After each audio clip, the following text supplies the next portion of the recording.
You were like 13 at the time. At the 13, age, yeah. and I read it phonetically. And my grandmother's happy, and they put me on a chair, and that's my spirituality for a long time. And it felt fake because I never. It was fake. There was never any. I had never felt any real suffering in my life, so I did. That's what happened in most Christian homes, why people turn away from being Christian and the religion, because it was forced onto them. And that's why they don't really know what it really means to be a Christian or to follow in the footstep of Jesus Christ. They just do it because it was instilled in them. I didn't have any willingness to have any belief, so I had no faith. Okay, so that's the. So now you're up at San Lorenzo, and you're given the Gospel of Matthew. I'm reading it for the first time. I read it for the first time, and things start to strike me, like John the Baptist. Yeah. Okay. Like the story of John the Baptist, being a reformed hedonist, being this man who's wearing like this who was sort of like scraggly and like he kind of felt like a old Western character from some kind of like I don't know, like he felt like a cowboy.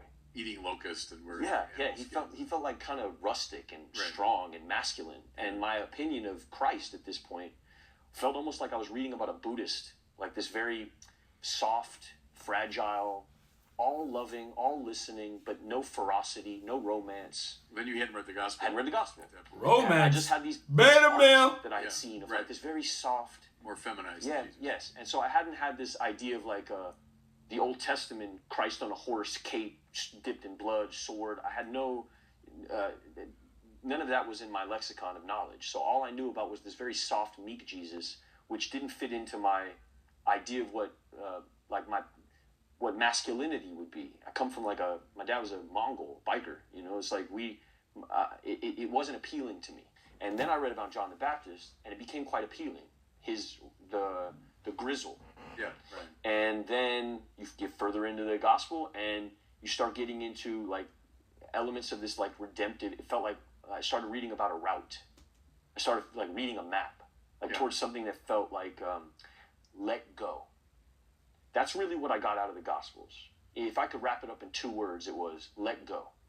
And at that time when I was reading it, I was holding on so tight to a life that I was slipping away through my hands, to 35 years of management, that the gospel gave me this invite to just let go.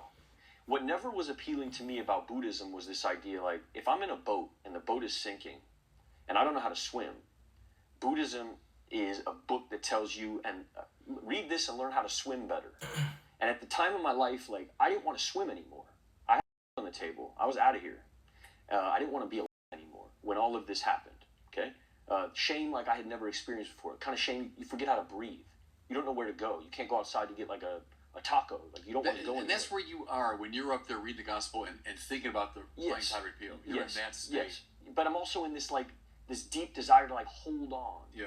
And so I read the gospel with this man, Jude, and I keep hearing like in many different variations of it. I'm not going to explain the whole gospel here, nor do I need to. It's you.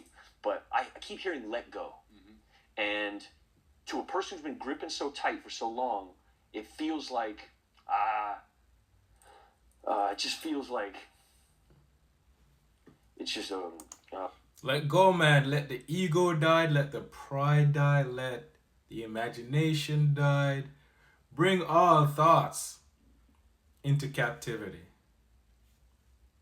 Boom. It just feels like the right move to let go, like complete surrender for real. And it stops being this like prep of a movie, and it starts being something that feels beyond all that. And I stopped sending videos. Like at a certain point with Jude, I just like really fall in. And I started falling into this group, and I'm living there. So I'm taking showers in there, and I'm eating with them, and we're hanging out. And they're drawing you into the Christian, the Catholic thing. They're kind of drawing you into the gospel, into a certain way of life. But more than that, it's not even like they're drawing me into like laughter. They're like sharing jokes with me. It's like we're just like hanging out. And at this time, I had no friends in my life. What did Jesus... See, really, I don't know much about Catholic Christianity, but do they worship Mary too? I don't know. I'm just generally asking. I don't know much about other Christian background. I don't focus on it. So Catholic, let me know in the comment section. Tell me what their religion is really about, because I have no idea. From what I know, I think they pray to Mary, or they put statue up of Mary, or Paul or something like that. Let me know. I have no idea. Jesus do with people when he first met them? Typically, he eat and drink with them.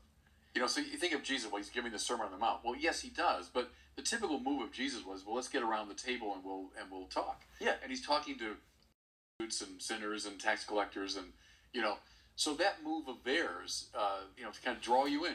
Yeah. Draw you into their life. Yeah, and I'm eating their ice cream, Yeah. and I'm eating them out of house and home, and I'm filling the tacos back up, but I'm really I'm they're not asking nothing of me.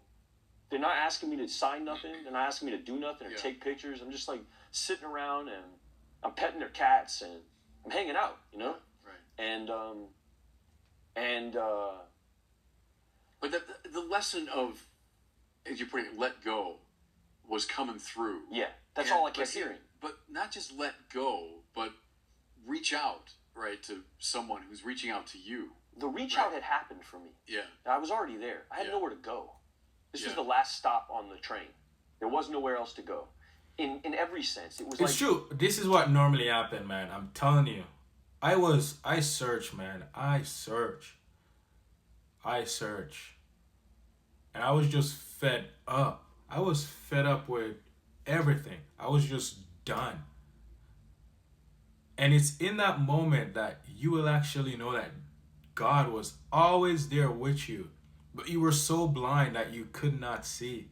He's always with you, but the noise, the spirits that you've identified for so long, they block him out, so you can't see, because your useless thoughts have dominated over you, and they control you.